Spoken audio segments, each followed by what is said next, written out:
2000 വർഷങ്ങൾക്ക് മുമ്പ് സ്വർഗത്തിൽ പിതാവിന്റെ മടിത്തട്ടിലിരുന്ന കോടാനുകോടി ദൂതന്മാരെ ആരാധകരെ ഏറ്റുവാങ്ങിക്കൊണ്ട് ആ പിതാവിന്റെ മടിത്തട്ടും സ്വർഗവും ഉപേക്ഷിച്ച് കളഞ്ഞ് അവനൊരു മനുഷ്യനായിട്ട് തന്നെത്താൻ താഴ്ത്തി ഭൂമിയിലേക്ക് ഇറങ്ങി വന്നു. അല്ലയോ പാപികളായിരിക്കുന്ന ദേശനിവാസികളെ, നമ്മുടെ ഓരോരുത്തരുടെയും പാപത്തിന് പരിഹാരം വരുത്തുവാന് 2000 വർഷങ്ങൾക്ക് മുമ്പ് യേശുക്രിസ്തു ലോകത്ത് ജനിക്കുകയാണ്. അവൻ ജനിക്കുമ്പോൾ ദൂതന്മാരാർത്തു, ഇതാ സകല ജാതികൾക്കും വരുവാനിരിക്കുന്ന ഒരു മഹാസന്തോഷം ഞങ്ങൾ നിങ്ങളോട് ഘോഷിക്കുകയാണ്. യേശുക്രിസ്തു ജനിച്ചതല്ല സന്തോഷം, അവൻ ക്രൂശിൽ മരിക്കുമ്പോൾ അതിൽ വിശ്വസിക്കുന്ന ഏവർക്കും സൗജന്യമായിരിക്കുന്ന പാപമോചനം, നിത്യജീവൻ, ദൈവത്തിലേക്കുള്ള പ്രവേശനം സാധ്യമാകുന്നു. എല്ലാ ജാതി മതസ്ഥരും സമ്മതിച്ചു ഞങ്ങളിൽ പാപമുണ്ട്.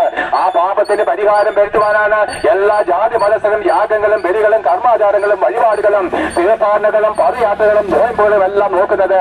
പക്ഷേ പാപമോചനം അവന്റെ പ്രവൃത്തികളാൽ കിട്ടത്തില്ല. പാപമോചനം വിശ്വാസത്തിലത്ര ലഭിക്കുന്നത്. ആയാൽ യേശുക്രിസ്തു 30 വർഷക്കാലം അവന്റെ അമ്മ മറിയോടും വളർത്തപ്പൻ ജോസഫിനും കൂടെ അവന്റെ അമ്മ പ്രസവിച്ച യോസെ, യൂദ, ശിമയോൻ, യാക്കോബ് എന്ന 4 സഹോദരന്മാരും 2-2 സഹോദരിമാരെ പോറ്റി പുലർത്തിക്കൊണ്ട് ആ യേശുക്രിസ്തു 30 വർഷക്കാലം അവന്റെ ആ ഭവനത്തില് അവന്റെ അമ്മയുടെ കൂടെ അവന്റെ സഹോദരന്മാരെ നമ്മളെ പോലെ ഒരുവനെ പോലെ കൂലിപ്പണി ചെയ്തുകൊണ്ട് പോറ്റി പുലർത്തി. എന്തുകൊണ്ടാണെന്നറിയാമോ?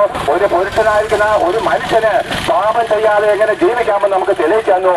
അതിനുശേഷമോ ലോകാരംഭത്തിനു മുമ്പ് യേശുക്രിസ്തു നമുക്ക് വേണ്ടി മരിക്കണമെന്നുള്ള പിതാവായ ദൈവത്തിന്റെ ഇഷ്ടം ചെയ്യുവാൻ ദൈവത്തിന് നിശ്ചയിച്ച സമയമായപ്പോൾ അവൻ അവന്റെ അമ്മയപ്പന്മാരെ വിട്ട് അവന്റെ ആ മാതാവിന്റെ ഭവനം ഉപേക്ഷിച്ച് അവരിതാ പാലസ്തീന്റെ തെരുവുകളിലേക്ക് ഇറങ്ങി പ്രസംഗിച്ചു. കാലം തികഞ്ഞു, ദൈവരാജ്യം സമീപിച്ചിരിക്കാൻ നിങ്ങൾ മാനസാന്തരപ്പെടണം. അങ്ങനെ അവന്റെ പ്രസംഗം കേട്ട് അനേകര് രക്ഷയിലേക്ക് വരികയാണ്. പ്രിയപ്പെട്ടവരെ, പുരോഹിതന്മാർ അവന്റെ അടുക്കലേക്ക് വന്നില്ല, ആ പ്രമാണിമാര് വന്നില്ല, സമ്പന്നന്മാര് വന്നില്ല, ഉന്നതന്മാര് വന്നില്ല. പ്രിയപ്പെട്ടവരെ, നമ്മളെ പോലുള്ള പാപികൾ അവന്റെ അടുക്കലേക്ക് വന്നു. നമ്മളെ പോലെ ആർക്കും വേണ്ടാത്ത പാപികൾ അവനെ തേടി വന്നു. കുഷ്ഠരോഗികൾ അവന്റെ അടുക്കലേക്ക് വന്നു. അതേ കള്ളന്മാരും കവർച്ചക്കാരും അവരെ തേടി വന്നു. അവർക്ക് പാപബോധമുണ്ടായി. യേശുക്രിസ്തു പറഞ്ഞ നീതിമാന്മാരെ തേടിയല്ല, പാപികളെ തേടിയത്രേ ലോകത്തിലേക്ക് വന്നത്.